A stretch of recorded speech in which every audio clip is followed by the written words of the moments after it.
And welcome back to Frankly Speaking in conjunction with Mehi Rain. Joining me on the line tonight is my good friend, Julien DeMarco. How are you, Julien, buddy? I'm doing well. How about you? Oh, fantastic. Glad you could join me tonight. And we got some interesting topics for our audience tonight. And I think one that's very important, that's very revealing about the greater sort of culture and in the politics as a whole. And that is, again, religious devotion in America. As here, I'm reading from The Guardian entitled More Americans Are Shifting Away from Religious Affiliation, New Study Finds. Quote, about 30% of American adults say they do not have a religious affiliation, according to a new study exploring the growing secularization of American society.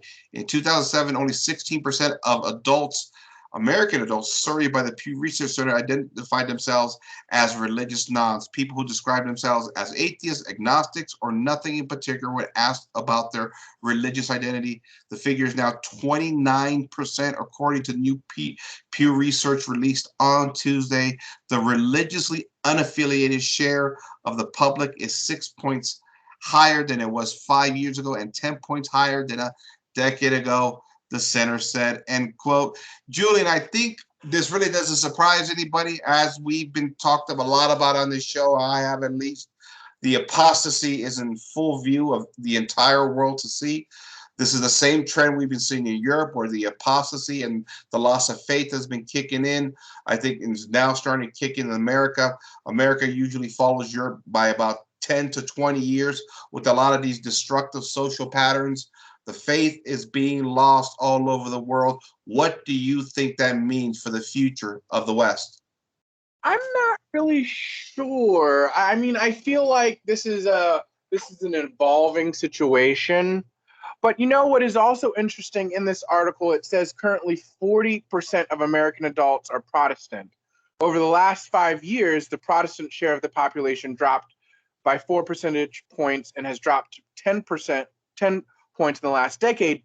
In contrast, the Catholic share of the population, despite trickling downward between 2007 and 2014, has mostly remained steady in recent years. According to this survey, as of 2021, 21% of American adults identify as Catholic, identical to the Catholic share of the population in 2004. It's interesting that in this survey, in these polls, that between those years, that the Catholic population has remained the same, although, we have done other reports, we have done reports ourselves on reports about things going on in the church, particularly like that poll that came out last year about how, 70% of Catholics don't believe in the real presence. But as you see all these different surveys, this one says that Catholics have remained steady. But if you look at other surveys, it seems like they're going to be, non-existent in the country in 5 years.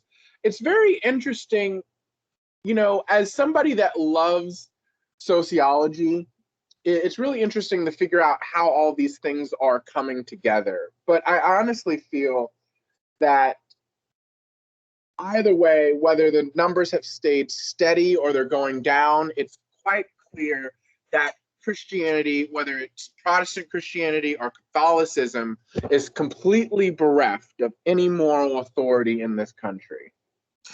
Yeah, I think you're absolutely right. I think it's clear that everyday life in America is becoming much more secular. And I think there's even elements of demonic influence that is encompassing America in general. I think, when you talk about the Protestants and the Catholics, I think I can speculate as to what I believe why the Catholic numbers are staying steady. I think one of those could be immigration, especially those south of the border coming in from what were old Catholic countries. I think that's part of it right there. I think the other part of it too is that, Catholicism is cultural just as much as it is a religious affiliation. I think a lot of Catholics, even those that are not going to church or maybe are not practicing like they should, still consider themselves culturally Catholic. So when they're getting that phone call, what are you? Well, we're Catholic. I know a lot of Catholics like that, right? Yeah. I think with Protestantism, it's fundamentally different. I think once you disavow sort of Christianity, you're not a Presbyterian anymore. You're not a Lutheran anymore. You're not part of this church anymore. So I think that could be part of it too. And so I think there's some dynamics there. It's interesting. I think it's clear though that Catholics are having their problems as the apostasy is hit. But listen, the Protestants are too. I mean, the one branch of Protestantism that still holds up, of course, and which is the biggest sector, of course, is evangelicalism. But even they have their problems. I've heard even evangelicals talk about how they're rotating 70-80% of their people in their pews every 3 years. They're showing up. I mean, it's the mega churches and evangelicals. The average lifespan of somebody in those churches is 5 years or less. Yeah. Mm-hmm. So they have to constantly evangelize, constantly, to get people in there. Yeah. And it's interesting. You know what's also now the largest Protestant denomination in the country as of right now is Methodism. I think that's how Methodist? not Methodism, yeah. Methodist. Sorry, Methodist. Methodism. That's not. I don't think that's a word. But Methodism. Okay, that's a good one. Okay. But they make up the lion's share of Christians and Protestants in the country. Now, I'm not so sure how that number is going to hold, because 3 or I believe 4 years ago, the Methodist Church had their World Congress where they voted on the traditional plan or to allow disordered marriage. Now, the World Church, the World Congress for the Methodists, at the Congress, they voted for the traditional plan. Now, what's interesting is that the vote that the countries that carried the vote for the traditional plan were African countries or non-Caucasian or European countries. The countries that voted almost lockstep for the against the traditional plan were clearly Americans or European Methodists. That's interesting. And what is interesting is that when they voted for the traditional plan, you had all these Methodist liberals and everything else, crying foul. But what was interesting is that they really came out and showed their true colors as racist. Is because they always say, we want to hear the black people speak. We want to hear the black people speak. The black people speak, and then they say what they want to say. And then since it's not what liberals want to hear, it has to be something else. Sure. What is interesting is that traditionally in the African continent, in African countries, and other places that are non-European, they tend to be much more traditional. Yeah. Especially when it comes to their form of Christianity, and the liberals tend to be European or Americans. Yeah, well, there's the same dynamic in the Catholic Church.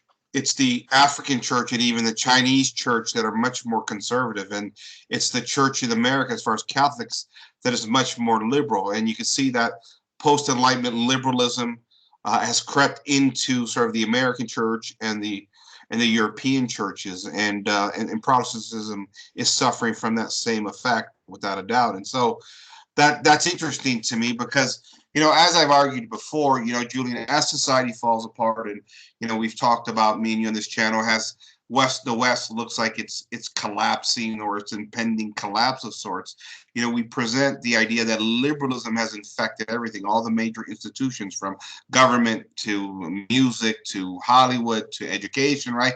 And I keep mentioning to my classical liberal friends, it's even gone into the churches. And once it goes into the churches, of course, from their perspective, well, then how can we hold on to the idea of a confessional state? Because the idea is, again, liberalism needs to be rooted out. Liberalism is the problem here. And there's many other parts of the world that have seen liberalism for what it is. It's fraudulent, and ultimately it breaks down culture, it breaks down family, and it brings corruption to your political system.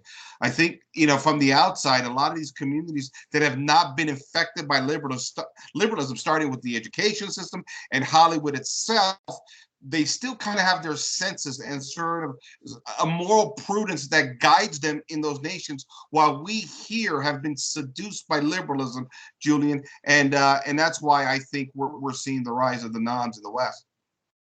Well, yeah, I mean, liberalism, as I've said before multiple times, I don't know how many times I got to say it, destroys everything in its path. It brings everything down to the to the lowest common denominator, and then even when that happens, it destroys that as well. Liberalism wants everything to be ugly, banal, hideous, brutalistic, some twisted monstrosity of its original self. Right. And as you said, when it, just look at, the city, architecture, music, furniture, how you design your house, the whole idea of open concepts, the idea of having closed spaces and doors, and I was reading a Facebook post on an architectural group that I follow, and somebody was posting about why open spaces should be shunned with every fiber of your being, and the magicalness of doorways and traditional floor plans, and they equated it with Bilbo Baggins' Hobbit hole, and just the aesthetics. If you've ever read The Hobbit or any of Tolkien's work when it comes to that, or looked at concepts of Bilbo Baggins' Hobbit hole, there's a sense of grandeur, simple grandeur, and just an aesthetic that connects with your soul, with your spirit. Beauty matters. Aesthetics matter. And liberalism cares nothing for aesthetics. That's why everything is plain, uniform, banal, and boring. And so too when it comes to religion and the music, and mediocrity wins the day too. If you'll see that so many people that are tout liberalism, tout mediocrity, and they themselves are mediocre themselves. Yeah, that's interesting you bring that up. So, and I guess really the question now is, what is the significance of all these noms, or the noms rising in America? I mean, from my perspective, I think, again, it's very easy to see a vastly liberal shift in the country over the past 60, 70 years since the sexual revolution. And my question is what's going to keep man's passion in order, Julien, if he doesn't believe in a true sense of religion, or true religion in general? I think Protestantism in itself presents a problem, always has. I believe it's always been at the core, at the breakdown of America, precisely because you didn't have true religion, true faith.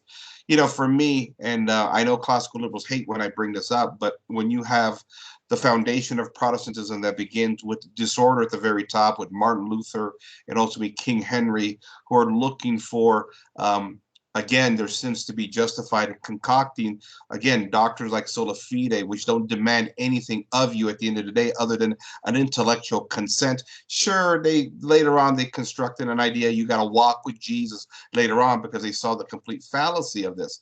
But I'm not surprised that America, being founded on Protestant principles, that we've gone through this mass sexual revolution like we've really never seen any time in history. I know Catholic nations have gone through it, but that's only after post-World War II, Julien. That's after democracy and liberalism was, again, infused into those Catholic nations.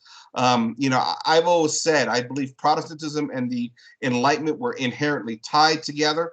When you got a naked Lady Liberty leading the charge during the French Revolution, I guess I'm just not surprised that the sexual license and the breakdown of religion have coincided in our time. Yeah, I'm trying to figure out, with the rise of the nuns, what we'll see with our culture. It'll become more brutalistic, Manners will become a thing of the past. Etiquette will become a thing of the past. We'll see a very ugly culture. And nature abhors a vacuum. A culture that eats itself, a culture that does not know itself, is ripe for the picking. And it will allow other cultures that have a sense of themselves and have a hold to their traditions and their identities to completely take over their culture. Whether it's China, whether it's Islam, whether it's Russia or something else, the West, for us, speaking about the West, particularly America, America will not be able to survive if it keeps polarizing itself as it is. You know, a screaming minority that is entrenching itself in everything, from all levels of government, the disordered people, raining down hellfire on everybody that doesn't want to cheer at their parades.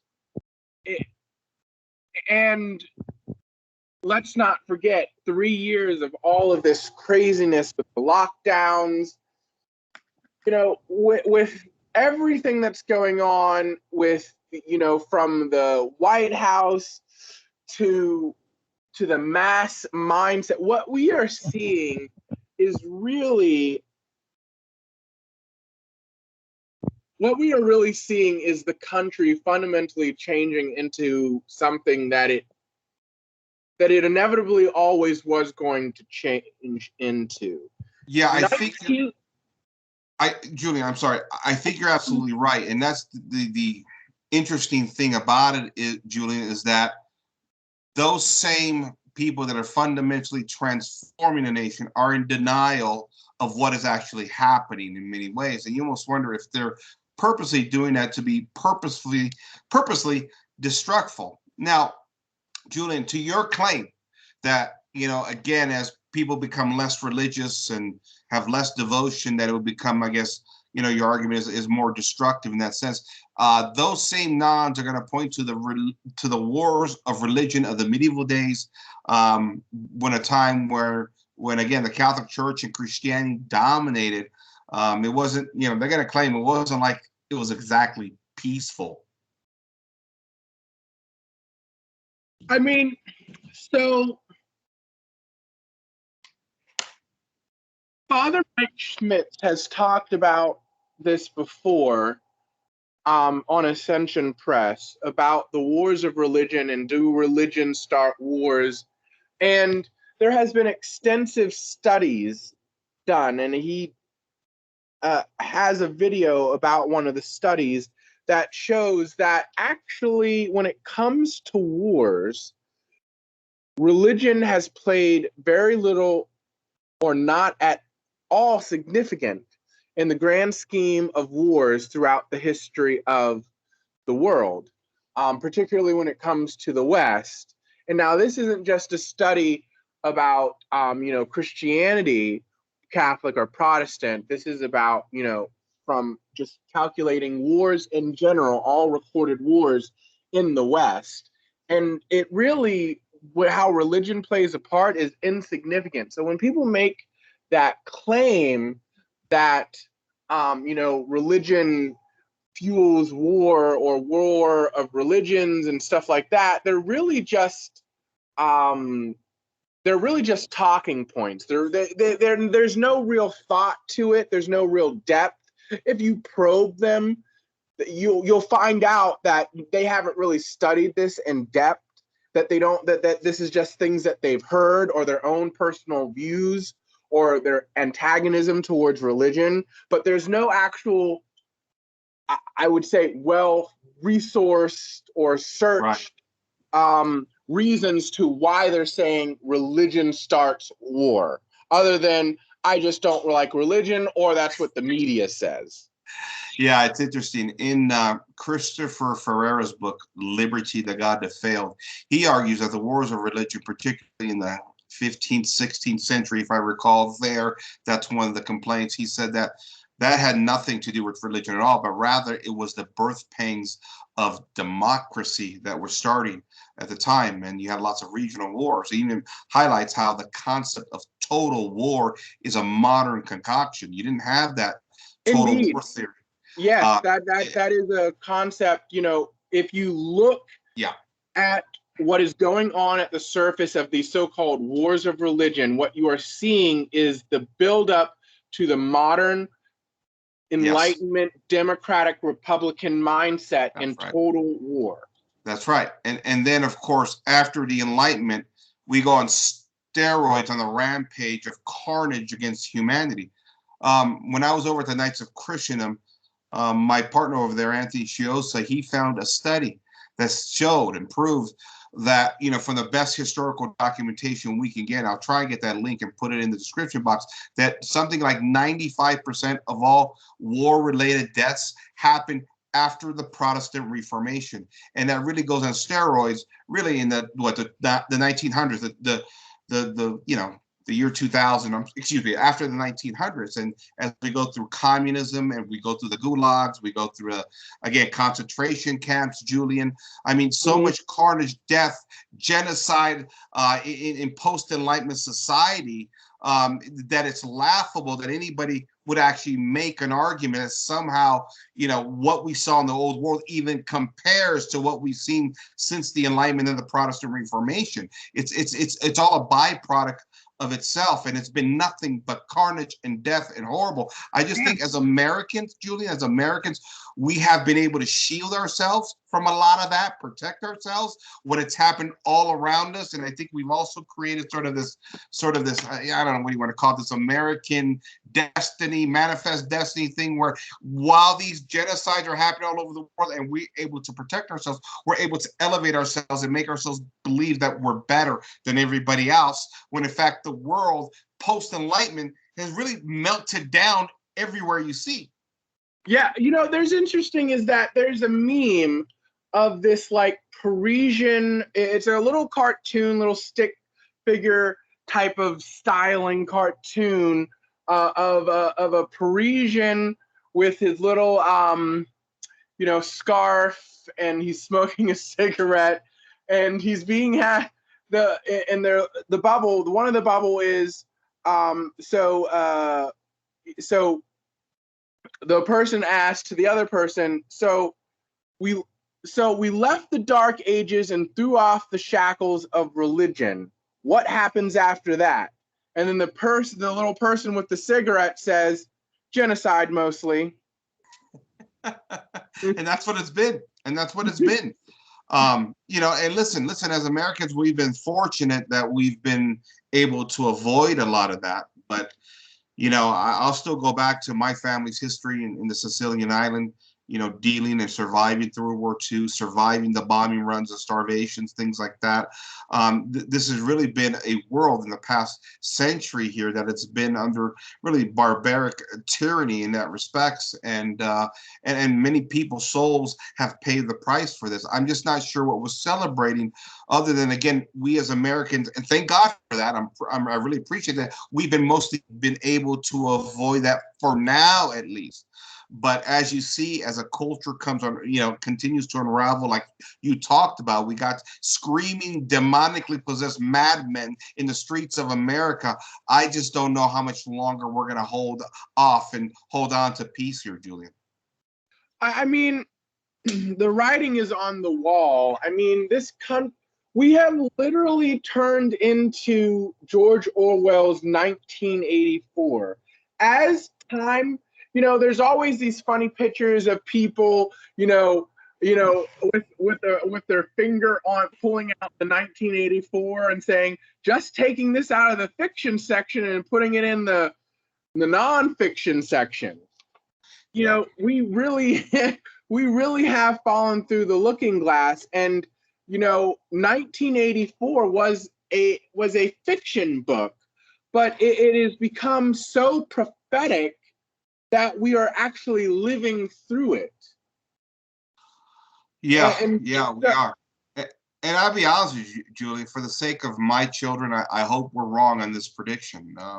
There's nothing more than I want to be right on any kind of prediction like this. And I'm hoping as Americans we can stem this off for another 50, 100 years, whatever it takes. Hopefully it never comes by God's grace. But the writing on the wall is just terrible right now, what we see. And again, I think the one correlation we can make is as the Enlightenment kicked in and society moved away from Christendom and accepted more secular values, these principles, or should I say, these genocides and these wars simply continue to multiply in status as true religion and true faith broke down. I mean, some people will tell me, oh, correlation and causation, they don't like those arguments, but listen, Julian, it's hard not to see that, Julian, that post-Reformation and Enlightenment, that the world has been a disaster. There's no unity. There's no culture anywhere. The wars have increased. And really, those enemies, even outside of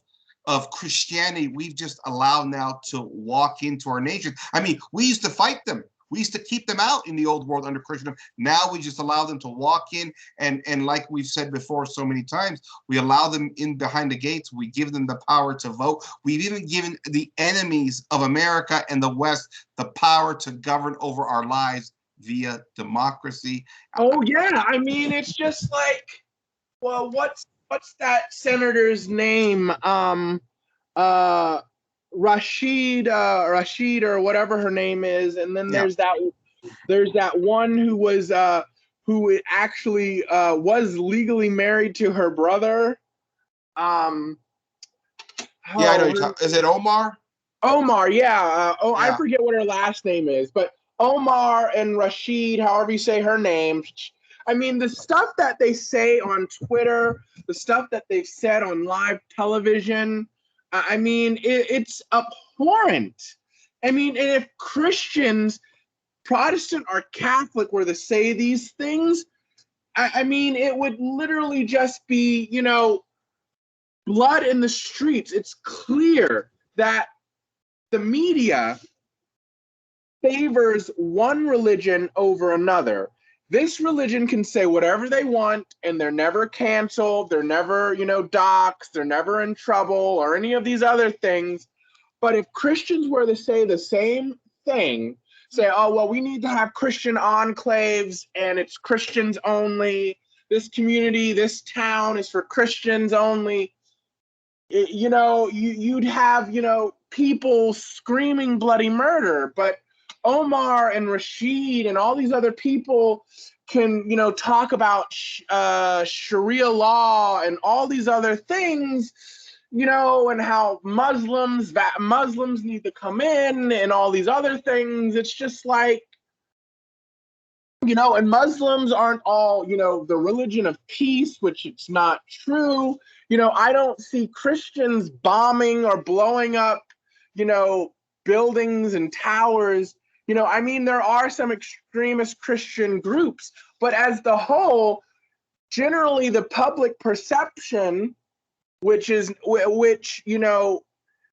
not via the media, you don't really see people afraid of when you see a Catholic priest or a Protestant minister walking into the mall and screaming, Jesus loves you, if that's what they're doing. But if you see a man with a beard and a turban screaming Allah Akbar, what are you going to do? You're going to get under the table and pray for your life because you think a bomb's going to go off. Yeah. Yeah, it's very interesting how we've twisted that, and yet Christians still remain the bad guys in general.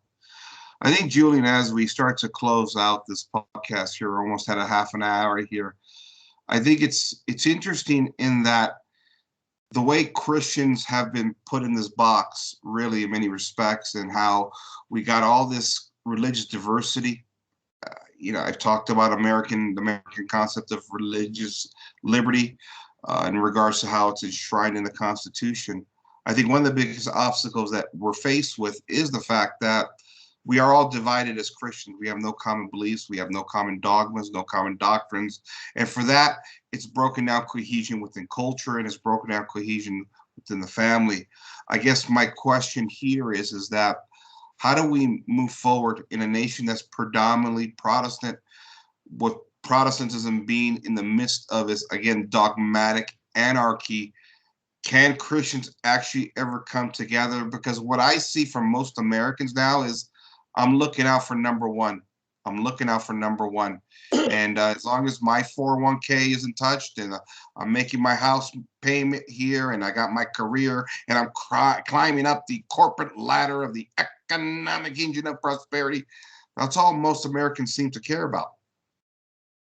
I mean, it's really hard. I mean, for a revival for the Catholic faith or the Protestant faith, it really is a coming to Jesus moment.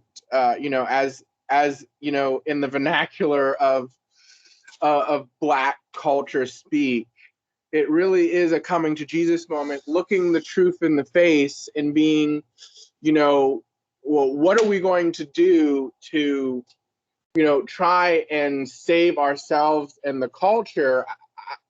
There are lots of these Protestant churches that have gone completely liberal. It's just like, I remember reading an article about the Episcopal Church. This is when I was Episcopalian. Yeah. And it was saying, we've got women priests and we've got gay priests, we allow gay marriage, and we're all for women and we're all for Blacks. And, it's just, we're closing our doors. We're like shutting up our churches. It's just.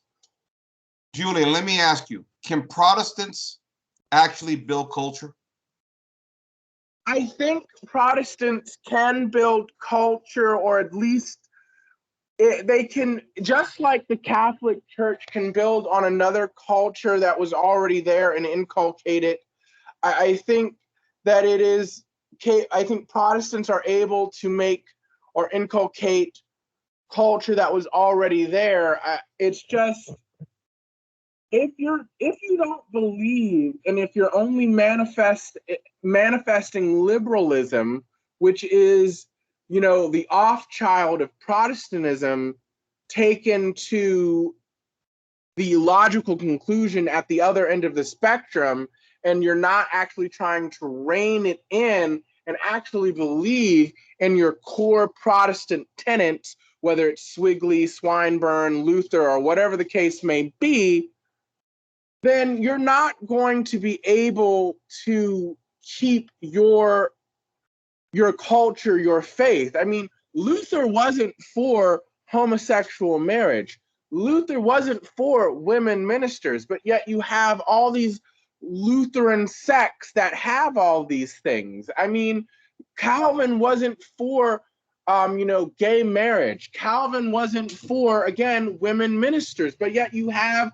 certain Presbyterians that are for that. I know Presbyterians who are not for that, and they're with another group of Presbyterians. So it's just, you have to, whether it's Catholic or Protestant, you have to get back to your core tenets of belief, basically back to basics, if you want to rebuild your culture, instead of constantly listening to the secular narrative and basically saying, yeah, I've given you everything you want, so why aren't you coming into my church? Because your church is no different than what is being said on CNN. You've done exactly what CNN told you to do, and you have nobody sitting in your pews. Yeah. See, I guess I worry about America because every example of Protestantism from a historical sense that I've seen, it doesn't last very long, right? I mean, again, America being at its foundation a puritanical Calvinist nation. Well, we have the example of the Netherlands. What happens to Calvinist nations? They start off puritanical, and before you know it, I mean, they're Sodom and Gomorrah, and they allow for every form of moral depravity that there is. The Scandinavian nations were, I think, part Lutheran and part other stuff, they kind of mixed Protestantism. I mean, those nations have completely collapsed morally, and now they're ushering in the New World Order. They're ushering in liberalism. England, even as a Church of England, I think it fared a little better because, again, Anglicanism kind of still represented, some of the principles of Catholicism. But I worry about Protestant nations. I think, and I compare and contrast that to Catholic nations, especially Italy, Spain, Portugal, and even France to a certain extent.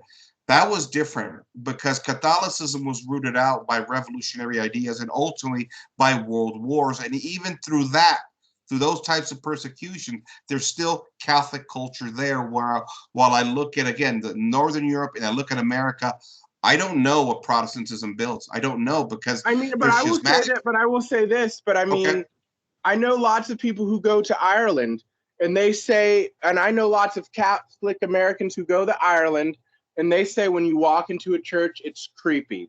It is like literally nobody goes to church anymore in Ireland. So I Yeah, I mean, know Ireland has their problem, but they still identify as a Catholic culture. And I think they're I suffering. wouldn't know. I mean, they have a half Indian homosexual prime minister, and they I just know. passed that law for abortion. I mean, you have literal people on the news in Ireland Right. screaming, "Hoes need abortions." Right, I mean, and but then, has it and then when you break haven't it down, all Catholic nations in the midst of democracy after World War II suffered from these kind of things in one capacity or another? I mean, listen. Italy is suffering from its problems post World War II. It's like I've argued on this show, when democracy was essentially forced upon Italy, and I don't buy the vote in 1948, okay, because they nobody lost. does. It was No, I'm not clear. buying that. It was clear that the referendum to make Italy a republic was rigged. Yeah, yeah, exactly. And they just lost a war on top of it all, and there was a lot of money coming in from the West as well too as an influential issue. And it's like I said, democracy, it doesn't work in Catholic nations because as Catholics we don't determine our values, our morals, our basic philosophical moral principles by a show of hands. We have doctrine, we have thousands of years tradition, we have the church that do this, and democracy unravels all of it. And this is why, even despite after World War II, again, as we're forcing these things into Catholic nations, there's still Catholic cultures. Walk around Italy, you see the frescoes, you see the statues, you see the architecture, you see culture, even family life, and even those Catholics, Julien, that are not practicing in Italy anymore, they still identify themselves as Catholics, right? I think it's fundamentally different than America, where you kind of pick and choose whatever it is you want to believe, right? It's like I've said before, you're Protestant in America and you have 3 kids, and those 3 different kids can go to different churches that have different values, different dogmas, different beliefs, Julien, and it's okay within Protestantism, but you're not building unanimity within your family there. I mean, that's why Americans have never been known for strong families. I mean, maybe you could argue the Mormons are exception to a certain degree, but really, the concepts of strong familial bonds go back to the Catholic nations, and you look at the Protestant nations, their families have completely broken down. I think there is a I think there is a lot to be said about that. It is interesting the dynamics between, but I would also have to say that you really only start to see, where those hypothetical 3 children could be all 3 different types of Protestants. I only think you really start to see that within the last maybe 50, 60, I would even say 70 years, because for most of the Protestant history in America, just like how Catholics would marry other Catholics, Protestants would marry other Protestants of the same denomination. It was really, again, with the acceleration of communism, Marxism, liberalism, prosperity, the Second World War, the sexual revolution, all of those things creating a maelstrom, and people going overseas, and it really created this idea that it would be okay. Well, I'm Catholic, you're Protestant, you're Presbyterian, let's marry, or I'm Presbyterian and you're Baptist, let's marry. You see this intermixing of marriages, intermixed marriages, not in a racial sense, but in a religious sense, which is the original term of the word, intermixed marriages. I think you're right on that. What I would throw in there on top of it all is the creation of, again, mass communications and mass transit. And then you throw in there the global economy. And I think the world becomes a much smaller place. And as people start to move around the country more and more because of communication, travel, and the global economy, you begin to see this intermixing and a diluting of faith. But I agree with you. I think if you picked out a small town, I don't know, in Oklahoma in 1925, most likely, Baptists down there married other Baptists, right? Catholics married other Catholics. But as society, again, progresses through liberalism and these advancements kind of come into play, and really liberalism starts churning in a way where it dumbs down religion and we lose faith. Sure, there's social complications there. So without a doubt. But again, I just think from American perspective, I have 2 points of view, Julian. I was born and raised in this country, but my parents were both born in the old country, and my parents had a lot of not old school but old world values, and I've gotten both ends of sort of this world. I understand what American culture is. Well, that's kind of loosely used the word culture, of course, Julian. But I know what Italian culture is. And I can tell you, I know how Italians have built culture, religion, faith, common values. I still really don't know what American culture is other than, I got my freedoms and I got my liberties, which anybody can define into anything they want to define. And we see the chaos we see in America today. Yeah, I mean, it is interesting. I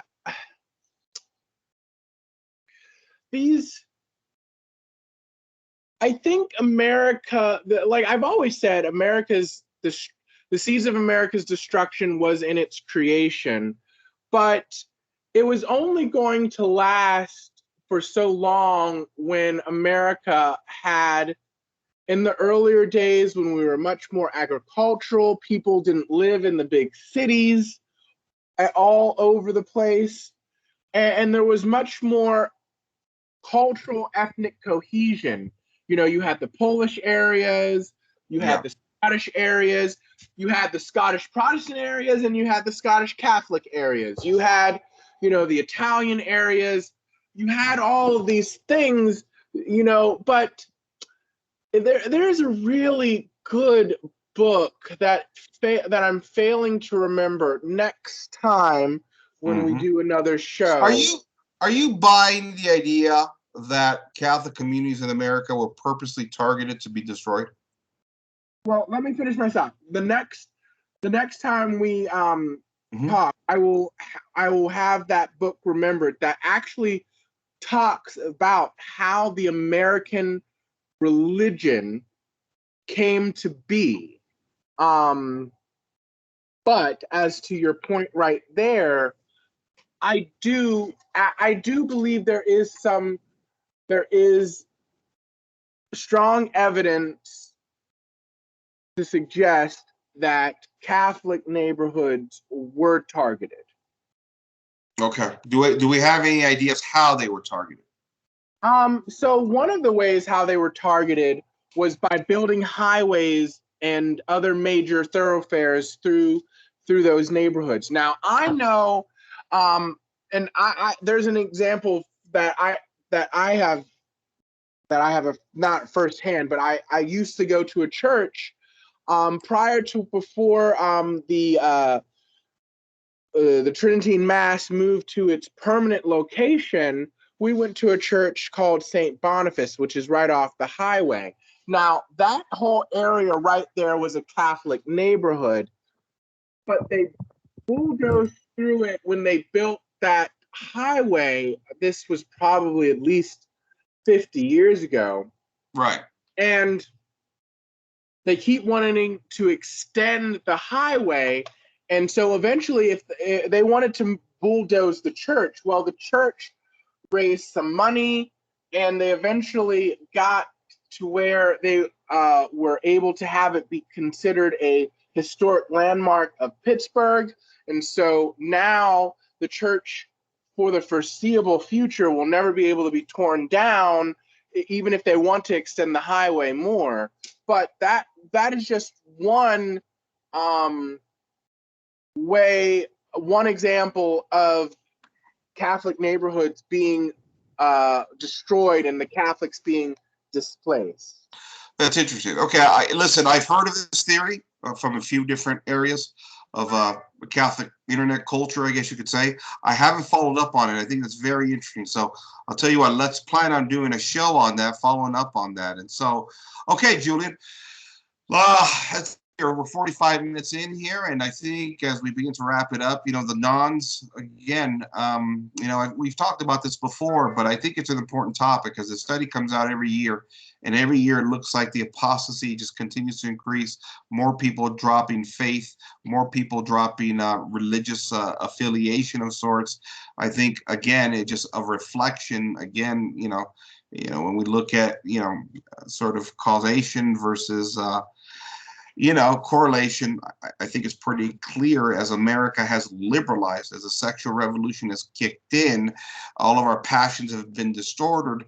I think also too, particularly an American disorder of the economic engine of prosperity. And I don't mean the ability for people to earn a living or even own property or nothing like that. What I'm referring to is this worship of material goods combined with the sexual revolution, I think, has really doomed faith and religion. And in many respects, I think many Americans believe they're gods unto themselves, especially when you got a classical liberal right-wing movement that believes they themselves can pick and choose any form of indifferent religious devotion they want. That's just as arrogant, in my opinion, as many leftists who deny themselves and ultimately claim to be agnostics or atheists. I think this apostasy exists on both sides of the aisle. My friend, your final thoughts. I think, as I just said before, I think with the erosion of a sense of religion, a sense of cultural identity, whether it be Catholic or Protestant, we're going to see a much crueler, brutal, uglier world, a much more mediocre world, a much more stupid world. And I honestly don't want to see that or live through it, but apparently I am. Yeah, I think we're all going to live through it. Unfortunately, my kids are going to have to live through it too. And I'm sad for them more than I am myself, because at least I had exposure to a sense of sanity at one time in this country. As I'm 50 years old now. It's like I said so many times, and just in my lifetime alone, I've seen the moral standards of this civilization, this country, turned upside down. Nothing like when I was a young boy myself, and the things that we believed in. And I think a lot of this has to do, again, with the breakdown of faith and ultimately a Protestant nation and a Protestant ideology at its core that has no dogma, no doctrines, and ultimately unleashes, again, the individual without any devotion to anything greater than himself as an individual. Protestantism really begins it. Classical liberalism takes it to the next step, and the full fruition is far left progressivism, which is the destructive little demon seed of the classical liberals. This is why we're having apostasy. This is why we have all these social problems. This is why the family is in a state of absolute ruination, and nobody wants to make a connection. Everybody wants to solve the issue with politics. Politics is not the answer. We need true faith. We need true religion again, and we need to acknowledge the one true God. Julien, my friend, I want to thank you for joining me tonight. Thank you for having me. All right, buddy. Hey, I want to thank our audience for joining us, and pretty much it tonight. Great conversation with my good friend Julien DeMarco of the May He Reign vlog. I'll put the link in the description. Check his vlog out. This is Frank signing off for Frankly Speaking. Good night, everybody. Good night, everyone.